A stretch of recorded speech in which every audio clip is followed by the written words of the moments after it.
Georgia Virtue presents the Let Me Tell You Why You're Wrong podcast.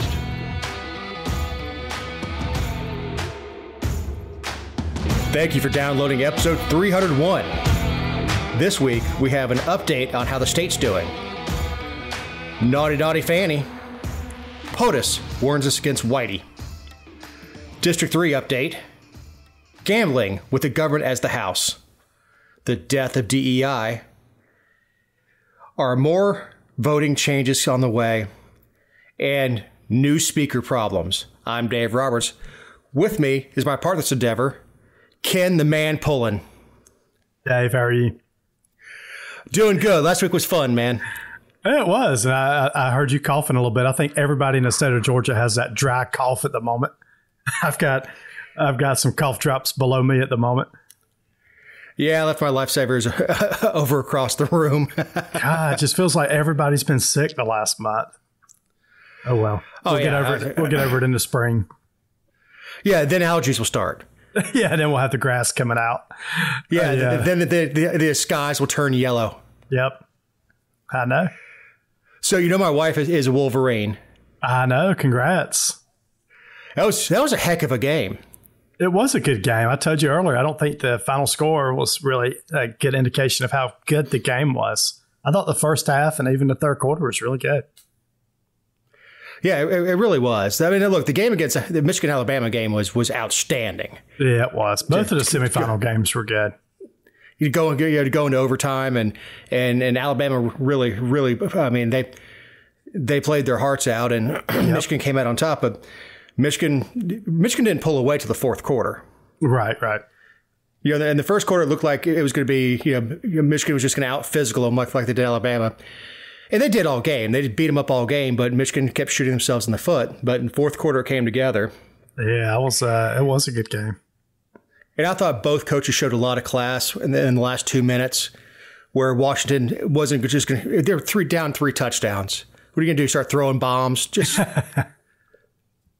go out there, get in a heavy set, just get the 3 downs, punt it away, and Harbaugh did the same thing. And Washington had timeouts they could have taken. They could have forced a punt there. But I thought it was classy on both coaches' part to, you know what, game's over. Let's not get anybody hurt. Go shake hands. Now, is your coach staying at Michigan, or is he potentially a free agent now? I'd heard rumors that he was leaving after this year, no matter what happened. Harbaugh? Yeah. I don't know. Harbaugh is a Michigan man. Yeah. I mean, he's born and raised in Michigan, played quarterback at Michigan. That was his dream job. Man, did you see the interview afterwards? He said he can sit at a big boy table when he has Christmas dinner now because his dad has won a college football championship. His brother's won a Super Bowl, and now he's won a college football championship. So he said it was a pretty funny interview. He said he gets to sit at a big boy table now at Christmas. I thought the camaraderie between the father and brothers is really good. Being a football family, and look, I'm sure they're real SOBs when things don't go their way. I mean, I've seen the look on both the Harbaugh boys' faces when things aren't going well in the field. Yep. But so the players bleed for them. I agree. So a little closer to home, is Kirby Smart going to the Falcons? It would be a shame. I mean, it'd be great for me. I'm a Gator. They said the Falcons are going to offer him $20 million a year, and he makes about $10 million a year now in college. By the way, he's the highest paid government employee in Georgia, but he makes about $10 million, and they say the Falcons may give him $20. He could have gotten that from A&M. Oh, easy. I heard the same thing. Yeah, easy. I heard the same thing from A&M has unlimited money because it's all oil money out there. Yep, they do. He could have gotten $50 million a year from A&M, and kept all his recruiting contacts and all that stuff. I don't know, college coaches that come over to the NFL, other than Pete Carroll, who also got shown the door. Pete Carroll, who won both a Natty and a Super Bowl. Yep. Other than him, you look at Spurrier, flop. I don't picture Kirby as an NFL quarterback, but I hope Georgia keeps him. I mean, a coach, yeah. I mean, hell, the state of Georgia's got unlimited money at the moment, so why don't the state just kick in an extra $5-10 million a year? I mean, you're giving it to everybody else, right? The boosters and the alumni can easily raise $10 million a year. Yeah, no doubt. Hell, if you passed a hat around Georgia, keep Kirby smart. Everybody chipped in $1. Everybody instead of buying an extra Georgia T-shirt this year, chip in $1. They'd come up with another $30 million. But another coach that flopped when he went from college to the NFL was Nick Saban. He did, which he is no longer now, right? Yeah, he went to the Dolphins and flopped. I remember that. Yeah, he did. He had a terrible time at the Dolphins, and Nick Saban retired last week. Also, I think he's actually done with football. I think he's just going to play golf all the time and sit at his lake house. He's 72 years old. He's good friends with Spurrier. And I think he's what a good time Spurrier has. Spurrier's like head of football. And I don't know what he has some made up position with the Gators. Yep. But yeah, he plays golf whenever he wants to. Is a legend on campus. I was about to say on post on campus, but I saw Jonathan Giles told me that they were laying flowers and gifts at Saban's statue. I'm like, he was retiring. He's not dead. Yeah. Also, somebody on Twitter said, "Isn't it nice when a 72-year-old guy goes out and just retires?" And they're like, "Is there any way they could send a message to the two old guys running for president that maybe it's time for them to hang it up also?" Yeah. And look, I think this will be the last one. We're not a sports podcast, but I think the future of football lies with like the Dolphins. Their coach is like 36 years old. Yeah, I do too. It's gonna be. He's like, I don't know if he's actually 5'4", but next to all the players, he looks 5'4" and he looks 12. Yep, it's a different guy. But he's got an amazing mind and an amazing way of motivating players. And I think that's where it's sort of going. It's heading that direction. Yep. And to start looking at more 72-year-old guys to bring into organizations, it's not that they're not useful, and certainly if Saban wanted to stay at Alabama, he'd stay relevant for the next 10 years. It's the reason we retire at some point in our life. I mean, stuff doesn't work the same. You don't think the same. It's one to retire. I mean, look, I hope to retire in 5 or 10, 15 years, but it's just different, right? So. Well, and honestly, nothing against people that are 75 or 80. It's just a different world. Well, you're just not going to see a Joe Paterno again. Fortunately, thanks for everything else that went on up there. But you're not going to see a guy that's at 85 years old that can barely get up and down the sidelines and ends up sitting up in the booth and just basically hands everything over to his assistant coaches. Yep. So, enough of that. Speaking of the highest paid government employee, Governor Kemp gave us the State of the State address. Let's say State of the Union. State of the State address. Yeah, it is a State of State address. It's kind of interesting. He gave this last Wednesday, I guess, as the show drops, or last Thursday as the show drops. This is his annual address to both parties, or to the Senate, the Georgia Senate, and the Georgia House. So they all convene in the House. All the senators walk over. It's this grandiose thing where everybody shakes hands, sort of like the State of the Union when the president walks in. But this is where Governor Kemp lays out, along with, they also have this eggs and issues breakfast that the chamber puts on. But really, those are the two places that the governor, the speaker, and lieutenant governor sort of lay out their agenda for the upcoming session. And Dave, I told you this earlier, like, I think if you closed your eyes right now, and we'll get to the details of it, but you said back in 2018, the state budget was $25 billion. And then this year, 6 years later, the state budget was going to be $37.5 billion. I think most people would guess that Stacey Abrams won the election in 2018, not Governor Kemp. I mean, I guess it's a good problem to have, but the state government has unlimited amounts of money at the moment, and Governor Kemp is spending that money this year on his priorities. On his priorities, huh?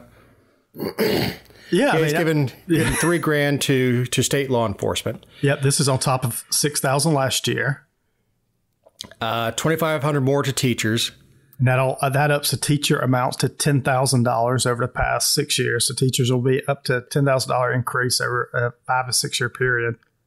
And look, I know both positions are underpaid, but you don't go into either job field thinking I'm going to make a bunch of money. No, and I think we needed to pay teachers. Teachers $10,000 in a 5 year period when probably the average teacher salary may have been 50-ish. I mean, you're looking at a nice little 25% bump. So yeah, all the state employees. I think other state employees are going to receive 4% increases.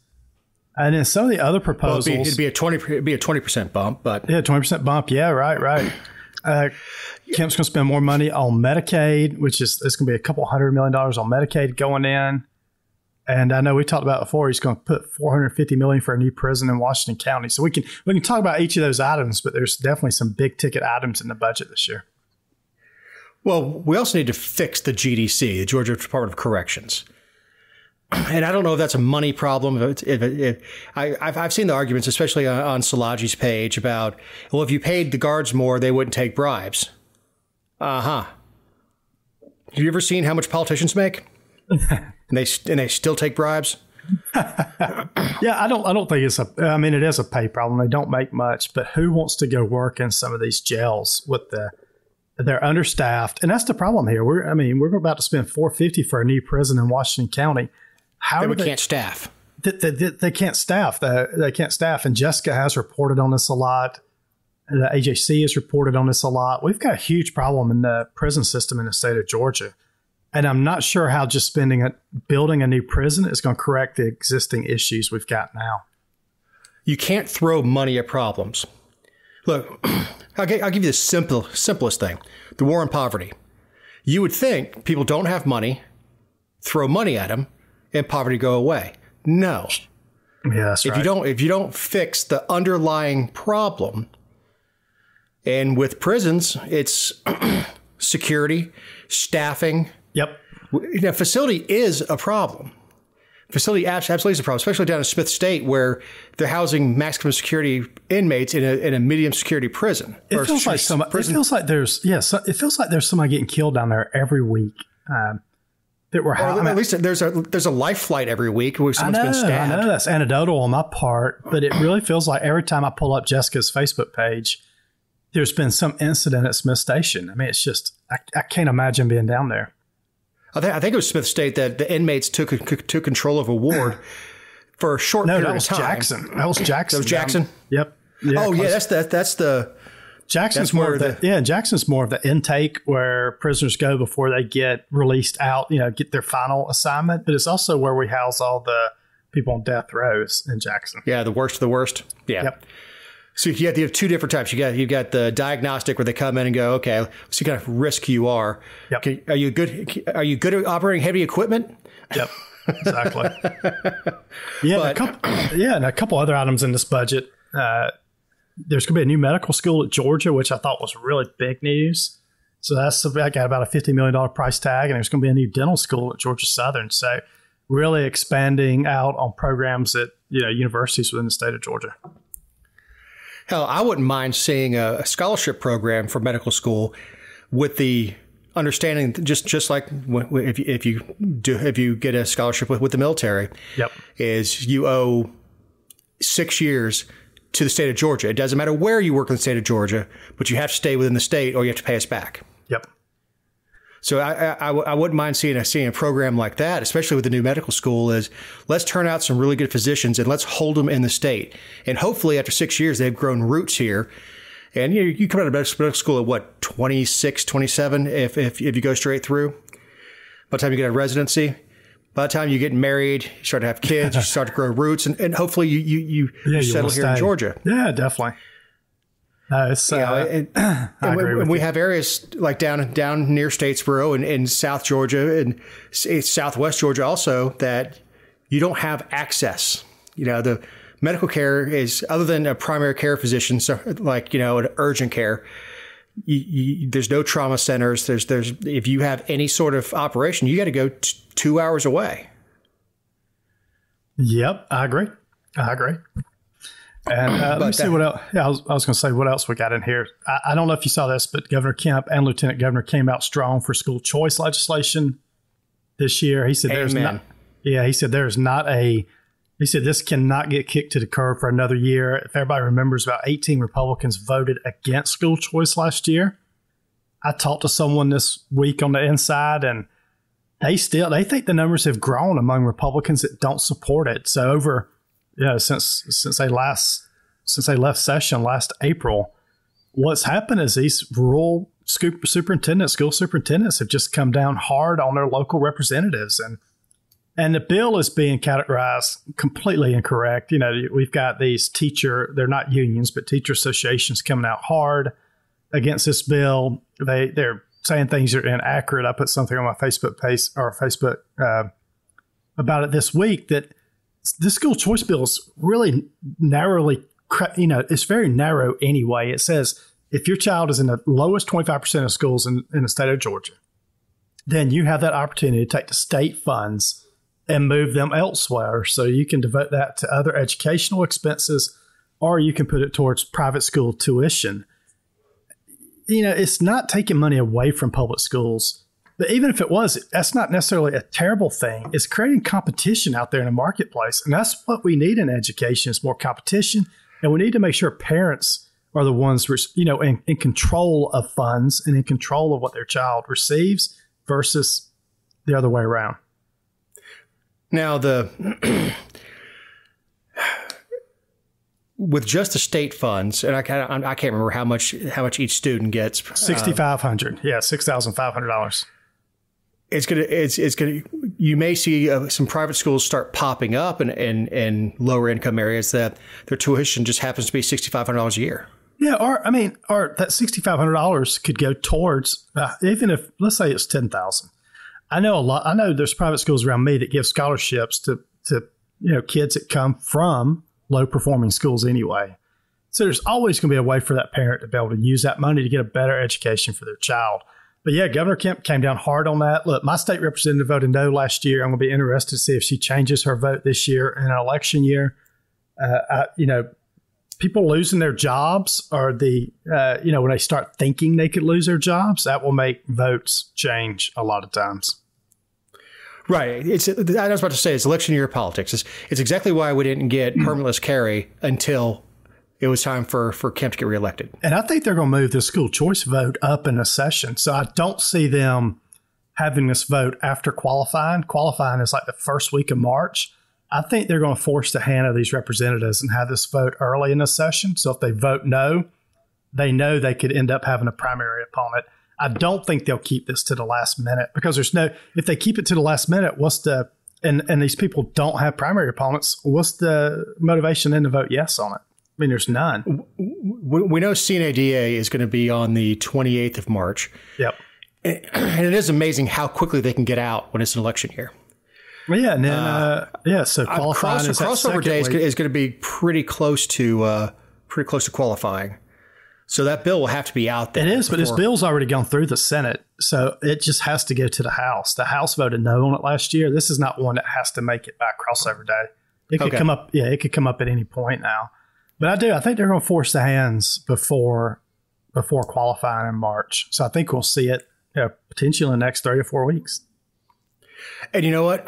If your rep were to vote against it, you ought to be the first one on the stump going, she wants to take away your choice. She wants to force your children to stay in a failing school. Well, and the problem with my rep voting against it is not one school in her district would actually be affected by this bill because we have no low-performing schools in our district. But it would affect kids that are in school systems in Atlanta, in certain areas, certain other parts of Georgia that do have failing schools. So why a legislator wouldn't vote yes on this when it does not affect their district in the least bit is beyond me. Unless it's the other way. Unless it's they don't want kids coming from failing schools in Atlanta and coming down to their school. Yeah, I don't know. I don't know if it's that devious, but yeah, I just don't get why they don't pass this. I mean, this is a campaign. This is something that Republicans can run on and win in November. They need to pass. Yeah, and it's a pass this legislation, get it out of the way. And we'd also like for them to, I know we've talked about pay raises, but man, cut the income tax more. I mean, Georgia has $16 billion in reserves. It's time to take that. It's time to make substantial decreases in the state income tax, not these. Get rid of it. Yeah, but, they have press conferences when they go from 5.5 to 5.4, which means you're going to save the average Georgian about $56 a year. And then teachers get $10,000 over a 4-year period. So come on now, let's give the people of Georgia, the taxpayers, let's give them the same amount of money that we're giving government employees. I don't think that's too much to ask. Speaking of government employees, Fani is getting her fanny smacked. Oh goodness. What a headline. Wow. Oh, she's been playing the old Pickle. How did she think she was going to get away with this is just beyond me.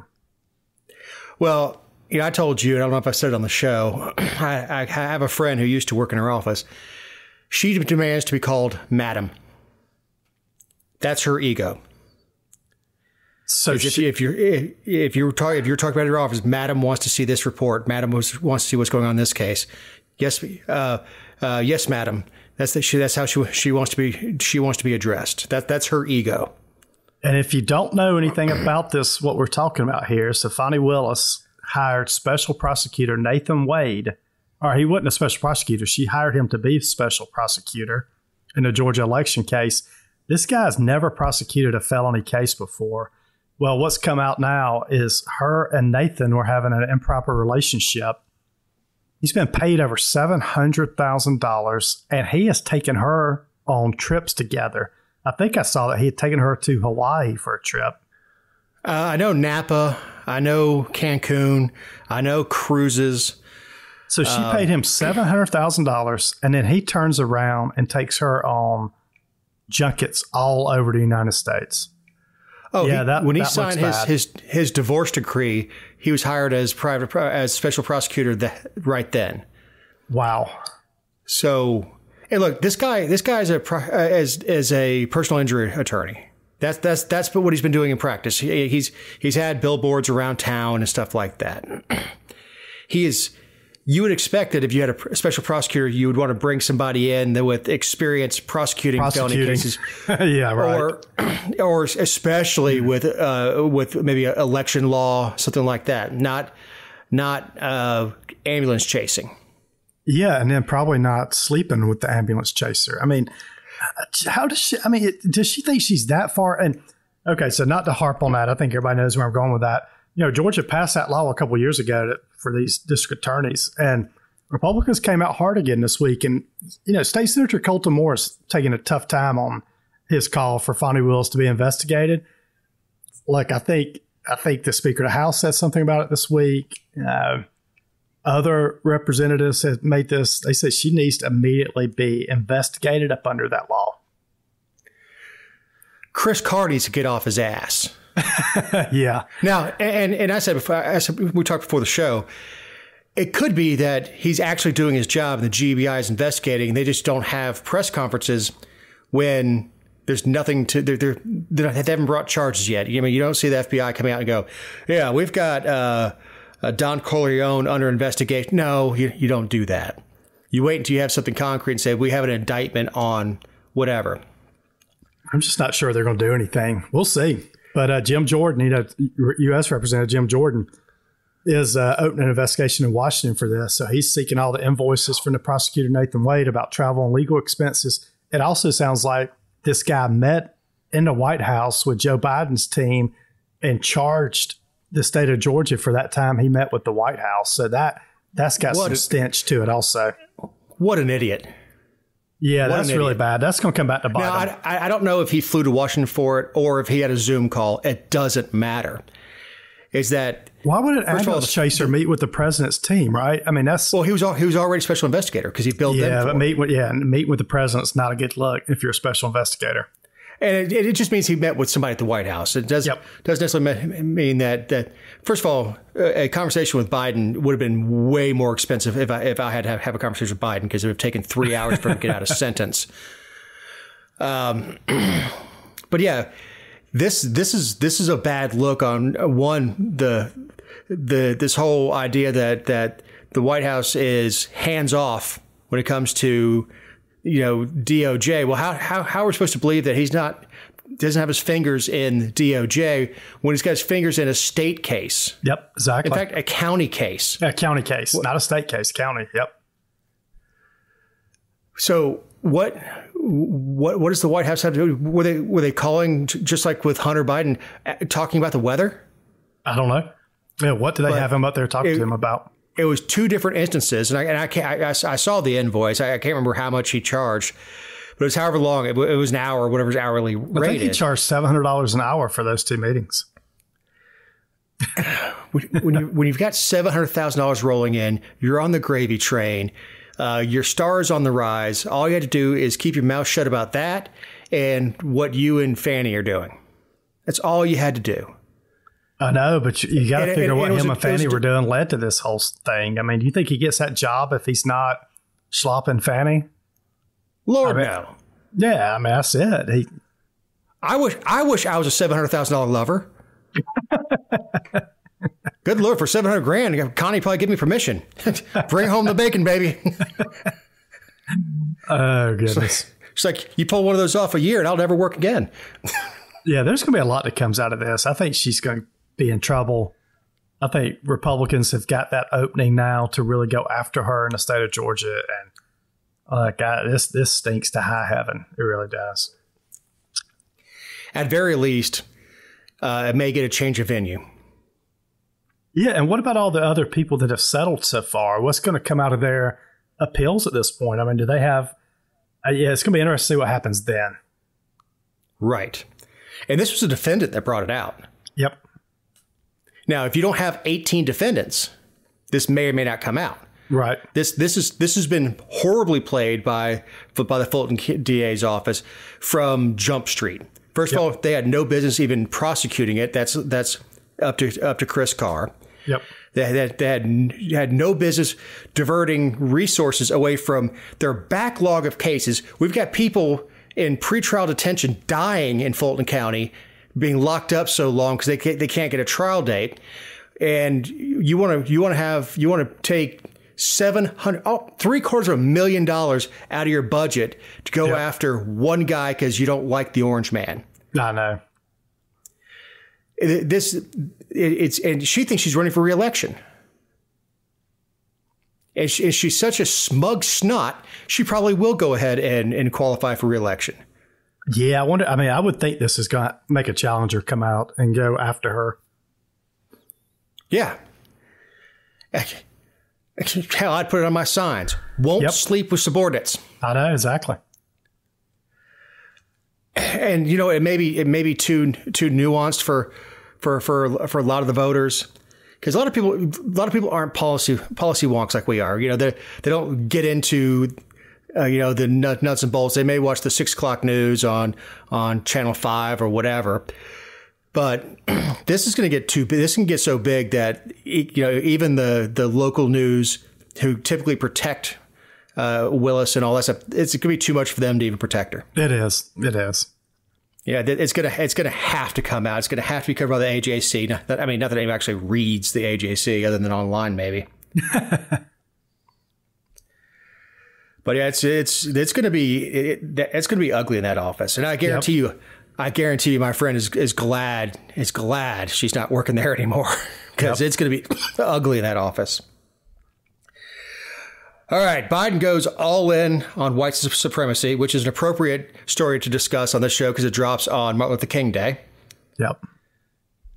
Yeah, so Biden last week went down to Charleston, South Carolina, and gave a big speech in a church down there, which it feels like Democrats always want to keep religion out of churches or keep politics out of churches, and this is where he gave his big speech last week. But he called white supremacy a poison that continues to haunt the nation during a campaign speech last week.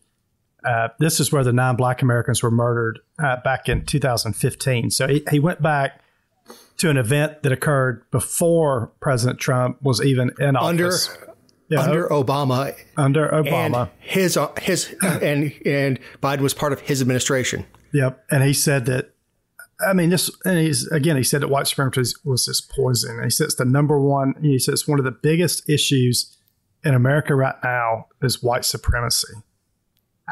I guess this is what, like, it's January. I guess this is what he's basing his entire campaign on, is the evil white people trying to keep everybody down.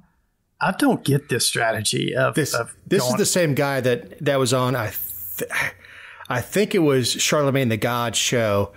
He said, if you don't vote for me, you ain't black. Right. Exactly. I mean, and when he was at the pulpit talking, you know, he started doing a bad impersonation of a black Southern preacher. He did. Yep. Hillary used to do that kind of stuff also. You know, she would change her voice all over. Yeah, she'd change her voice. Oh, yeah. What do you care? What do you carry in your purse? Hot sauce? Yep. I mean,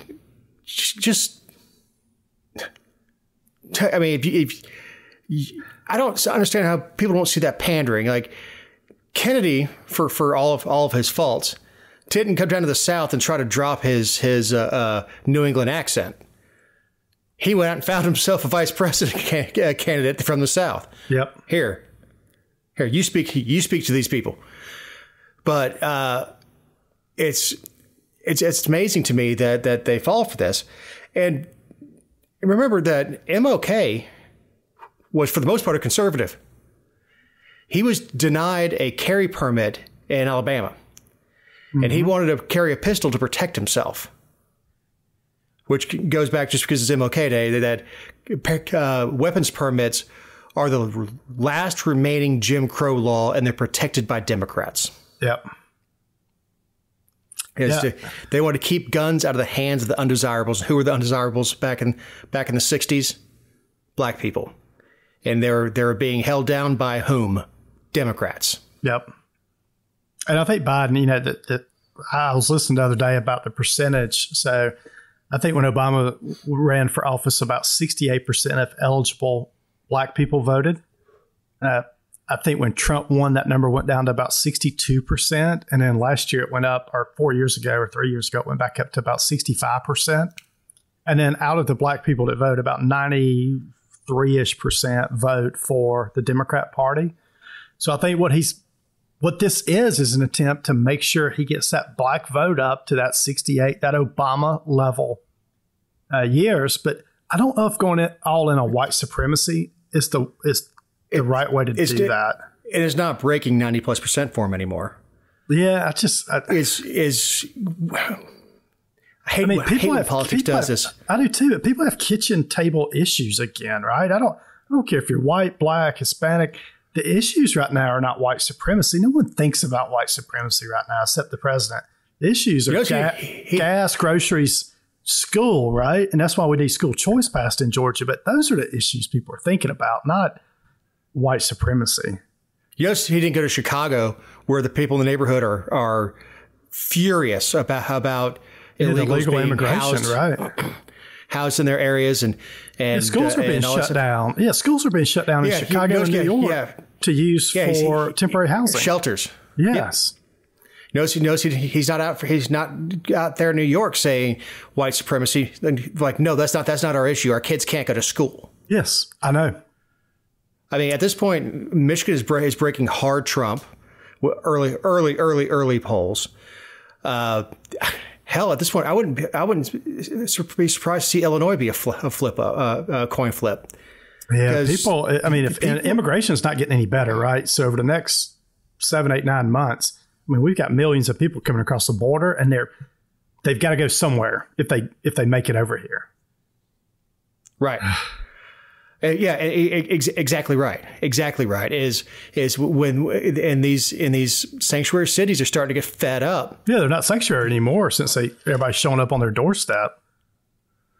Yeah, just like Martha's Vineyard was all liberal until a busload showed up like, unless you have a lawnmower, you don't belong here. We're going to send you somewhere else. Yeah, and I don't know if you saw, but the mayor of Boston last week was telling people that, you know, if you have space, if you have an extra room in your house, please let us know so you can potentially house a family of migrants that's coming across the border. I mean, they don't know what to do at this point. They're asking normal citizens out there that own houses to start housing people. And again, they're shutting down schools to house people coming across the border. You know, Biden's answer to that is the Secretary of whatever, Mayorkas, he's got an investigation against him in the House right now. His answer is, give me more money so we have more people to process people coming across the border, which is totally the wrong approach. We need to stop the flow of people coming across, not let's just hire a bunch more people to process them. What kind of answer is that? You can cut down the border wall. The very simple way to do it is cut the benefits off. Yes. If you're not a legal resident, your kids aren't going to school. You're not a legal resident, you're not collecting food stamps. You're not a legal resident, you're not getting housing allowance. And say, look, if just like, you know, my ancestors got here during the potato famine, you show up empty pockets, you better go find a job. Yep. Or go hop at a soup line at a church and try to get fed, but you better go find a job. And I know that sounds cruel, but that's the libertarian approach is stop putting food out, the strays will stop showing up. And the Democrats keep saying it. This is nothing but families and young kids coming across the border. If you look at these caravans that are coming across the border, 95% of the people are men walking across that border. It's not families coming across that border. And it's people from all over the world now. So, I mean, you've got people from India, people from China. You just got people from all over. It's not just Mexico anymore. So everybody knows they can get across the southern border and just come into Afghanistan. The US. Yeah, Afghanistan. Yemen. Yes, that's who's coming Iran. in. And I ask you, how does a poor person fly from Tehran to Mexico, to Mexico City, and then walk across to walk across? Yep. Right.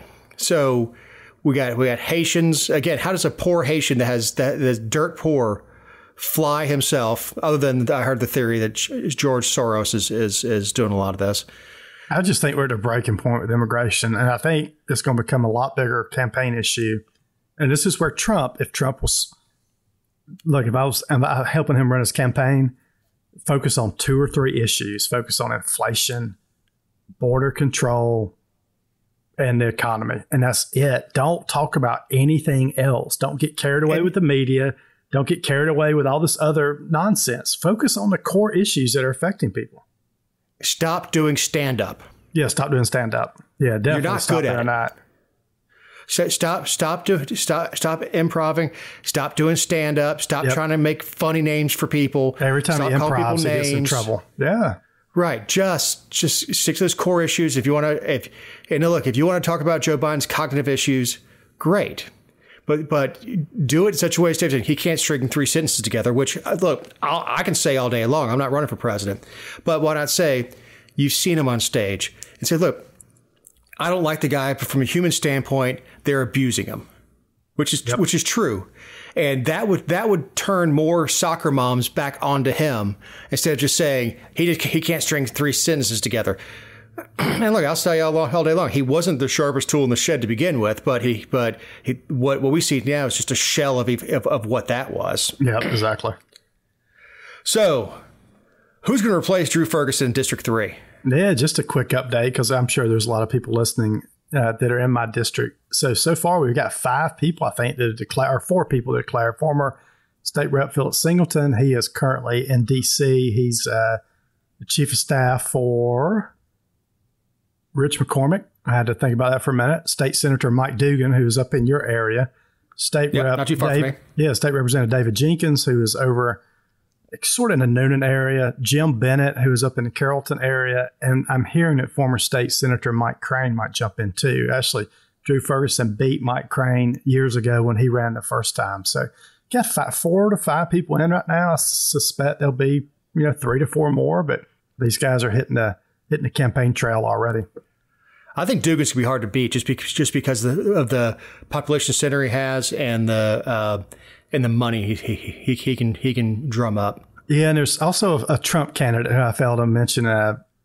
Ben Jack, I think is his name, or Brian Jack. I'm sorry, but Brian Jack has been working in Washington for years.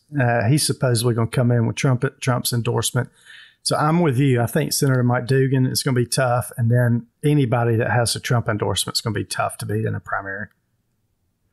Man, I would avoid a Trump endorsement like the plague. I don't know. Trump's going to be the nominee by March, probably. Well, he will be, but he's not going to be on the ballot. He's not. He will be in November. I know. But it's going to be interesting to see how a Trump endorsement plays. I'm with you. I don't know if it in a May primary, does it play well or not? That's yet to be seen, I guess.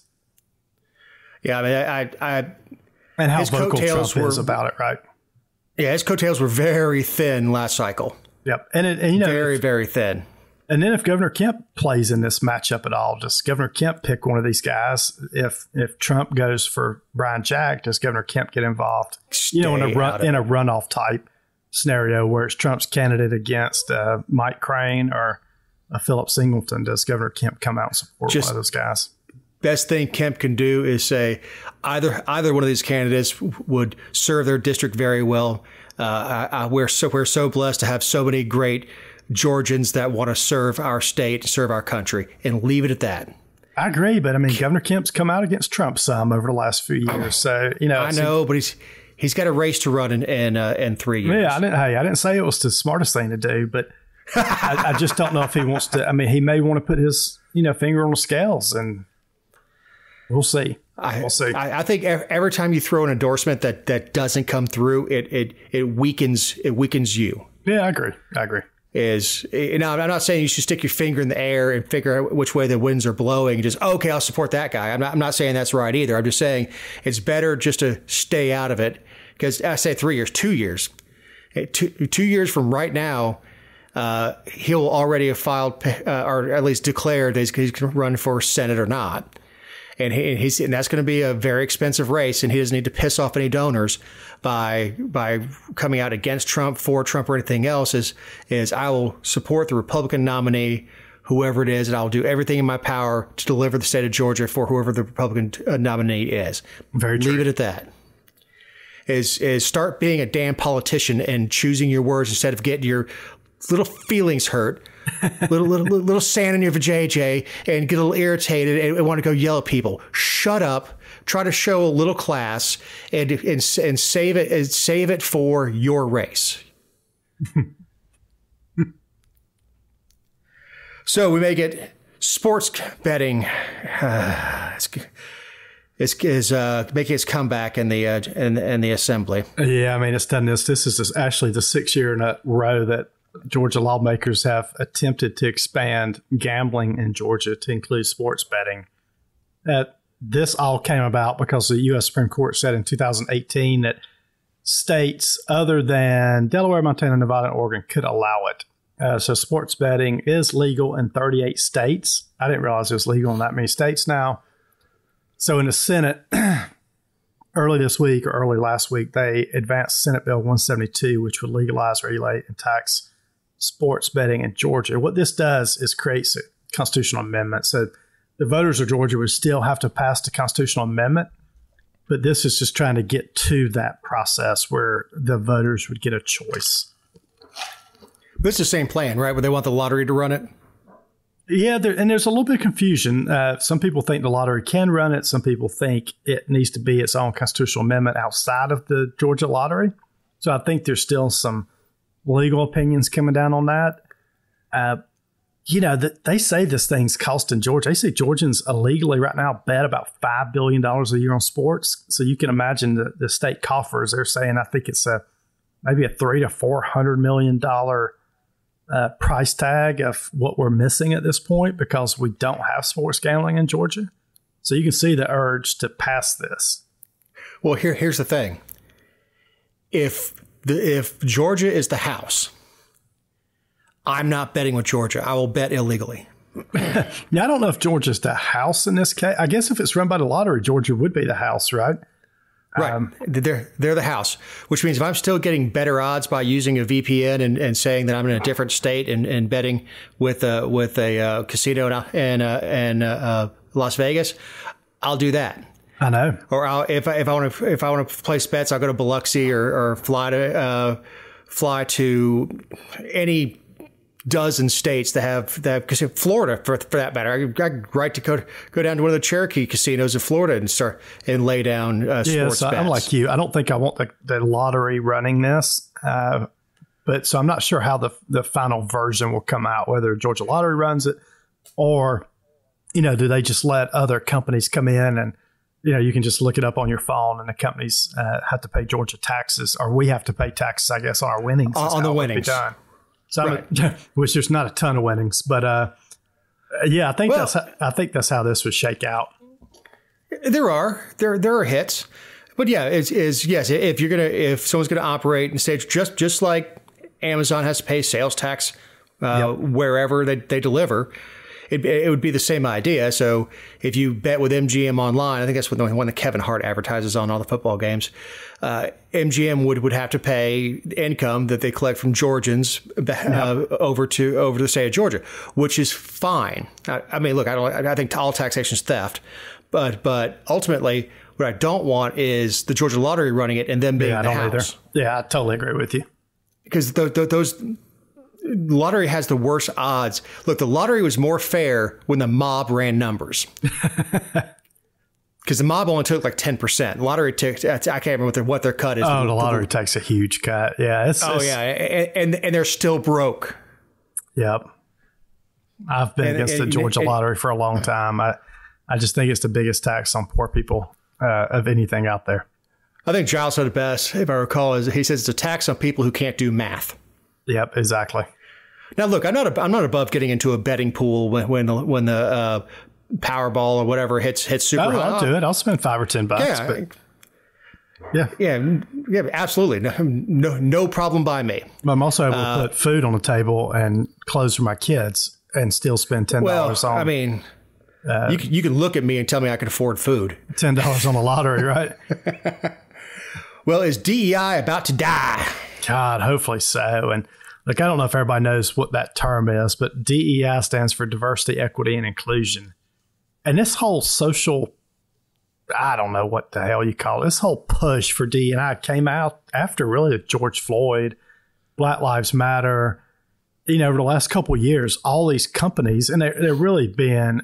It's really bribery at the end of the day, but these DEI companies are going out telling companies out in the U.S. like GE or Amazon that they need to develop a DEI program.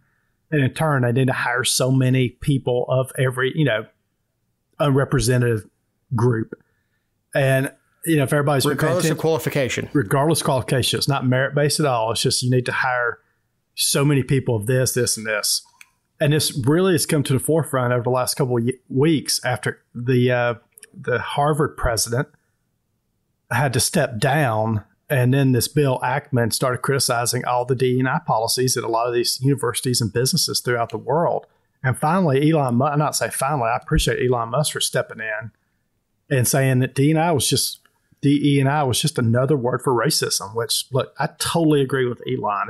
These programs and he is African American. Yeah, these programs have been terrible for companies in America. When we get away from merit-based hires into that flew right by you, Ken. Yeah, I heard you. I just didn't laugh.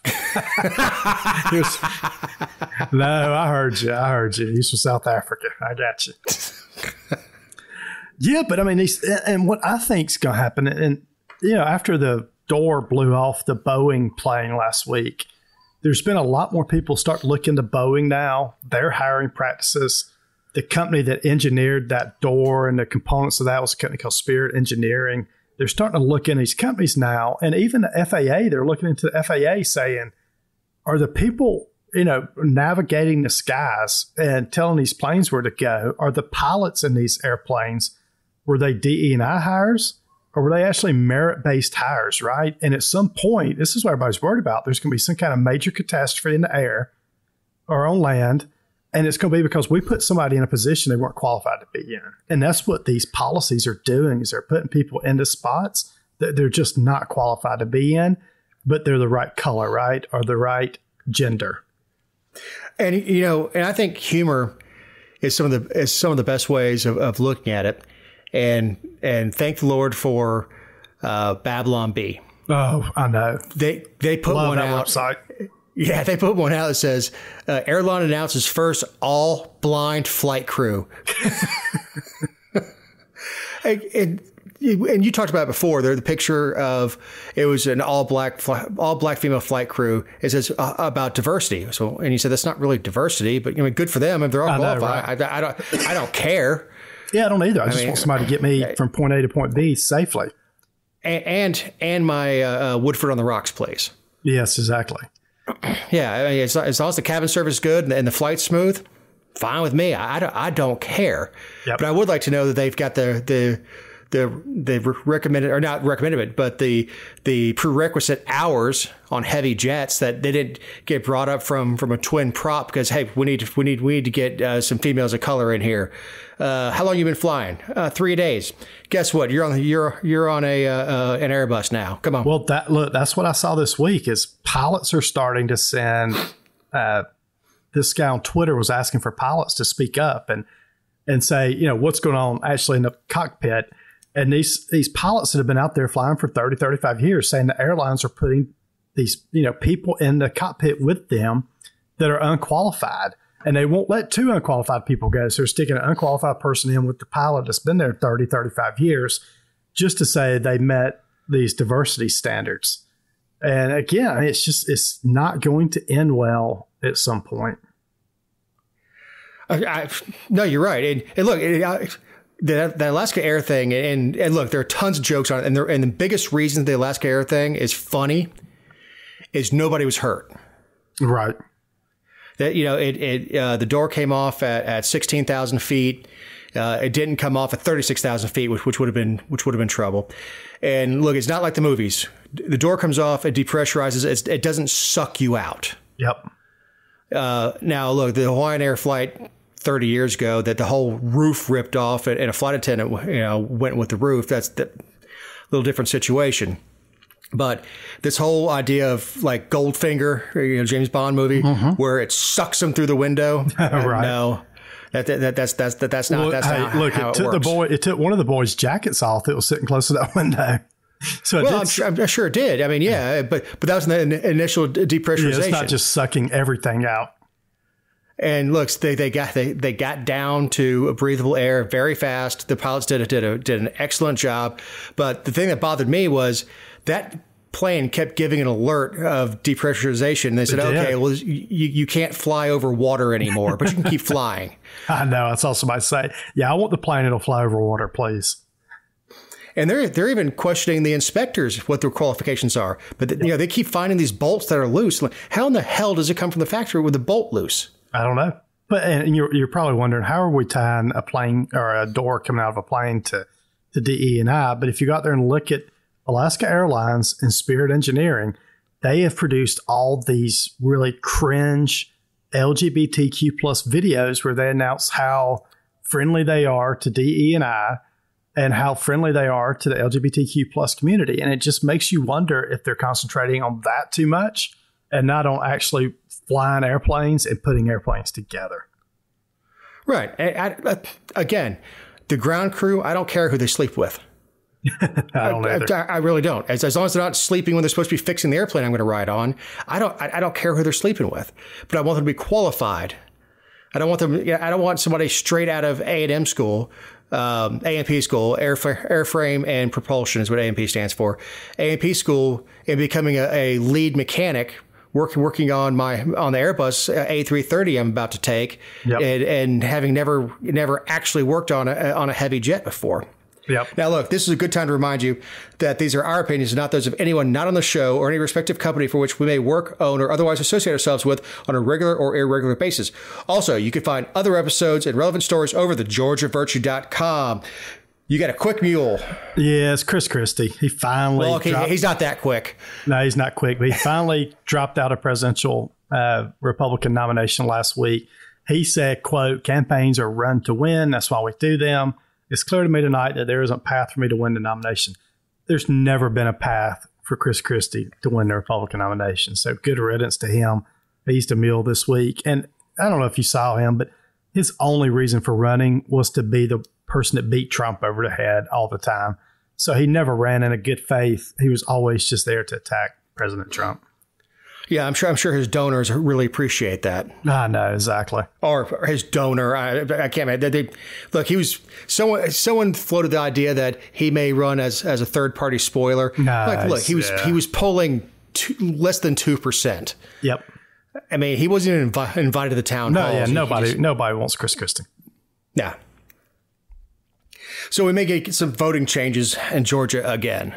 Yeah, I thought this was really interesting. So the Georgia House Speaker John Burns last week called for the elimination of the computer codes on the paper ballots that get produced, and also stronger supervision of the Secretary of State's office. So, if you vote on the Dominion machines, and a lot of people, there's a big push to just go back to hand-marked paper ballots, which I don't think is going to happen. But what the Secretary or what the Speaker called for is when you get that ballot printed out, right now, there's a QR code on that ballot. So even though the ballot says who you voted for, you have no clue what got coded onto that QR code.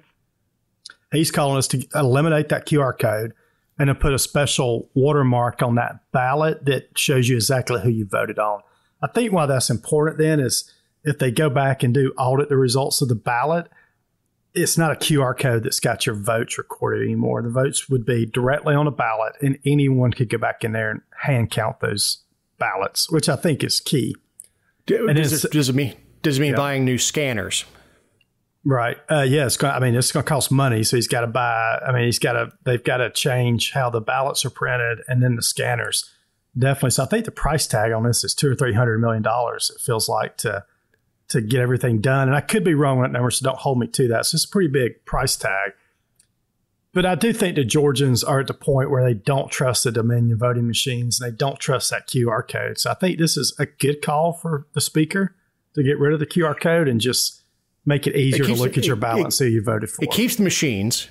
It just reprograms it does keep the machines. Yep. So that money stays in place. Look, this is not going to happen this cycle. No, it's not. In March and May, we're going to be voting on the same stuff we voted on. But if this passed, it could change for November. Oh, man, to get new scanners, either reprogram the scanners. Essentially what you have to do is turn I think they could pressure the Secretary of State to do it. I don't think anybody wants to vote on the same stuff we voted on 2 years or 4 years ago. I know I don't. Raffensperger will howl and scream. Of course, he thinks he's going to be the next. He thinks he's going to be the next governor, so he may push it through. Well, look, that's the second part of this that he called for. He said he also wants to have more oversight on the Secretary of State's office. So he's putting forth that we need to have a new committee that supervises Secretary of State's office, and he wants to take the state election board. So the state election board today is up under Secretary of State. He wants to take that state election board and move them independent of the Secretary of State's office, where they have more authority to do stuff, which I have no problems with that either. I think that would be I don't have a problem with moving it out from under him, but I also don't think you're going to be able to intimidate a constitutional officer. Not that way. Any SOS. He's a constitutional officer. He's a state constitutional officer. Is not. We're not talking about a county prosecutor here. We're talking about state level. It would take Raffensperger breaking the law to remove him. Actually, not just breaking the law, being charged would get him suspended. Getting convicted would get him removed. Yep, and nobody's saying he's breaking any laws. It's just that he's not doing much. The House Speaker is just saying, there needs to be more done here, and we need to have more oversight on your office. Well, but this is a problem that they're addressing that's Brad Raffensperger specific, and I worry when you start doing stuff like that is you do it in perpetuity. So what happens when you have a Republican SOS and a Democratic legislature? Yep. I'm all, which is entirely possible. I'm all for the people of Georgia not voting on Secretary of State, Insurance Commissioner, any of those positions. I think they ought to fall up under the governor to appoint and the legislature to approve. I think most people don't know what Secretary of State does, or the Insurance Commissioner, or any of those other. The Ag Labor Commissioner, the Ag Commissioner.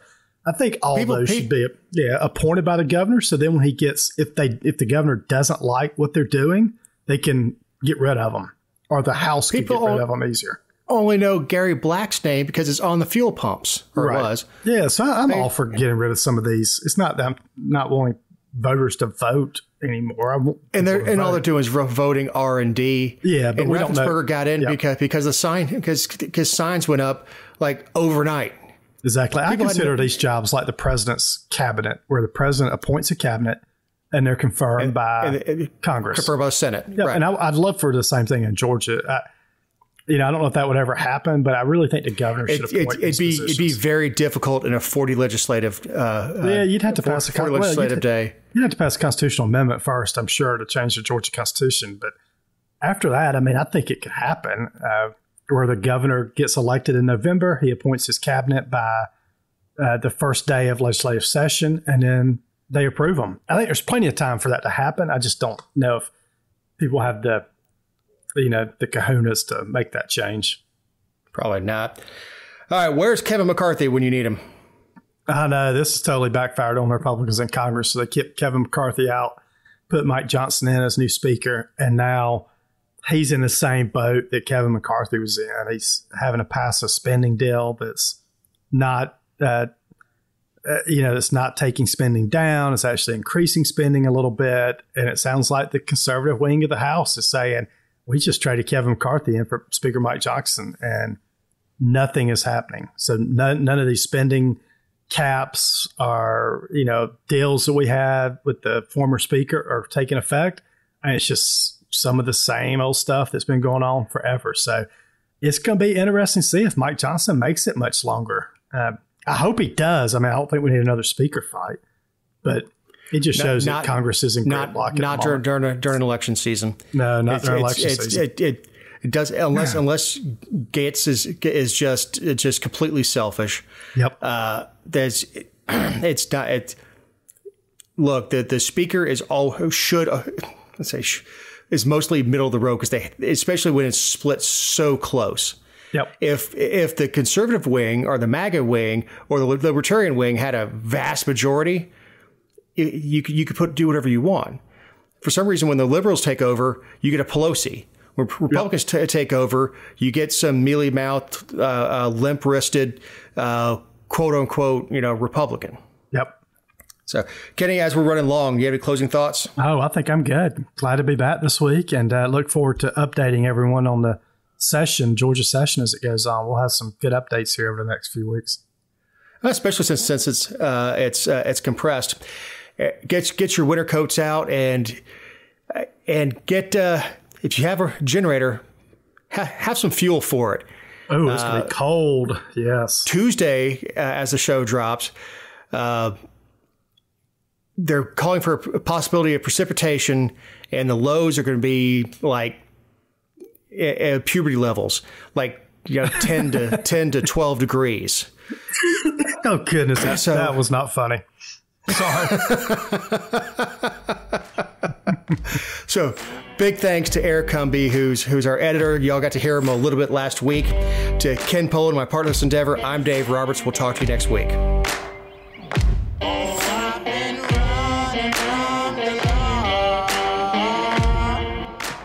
Hope they won't shoot me down soon.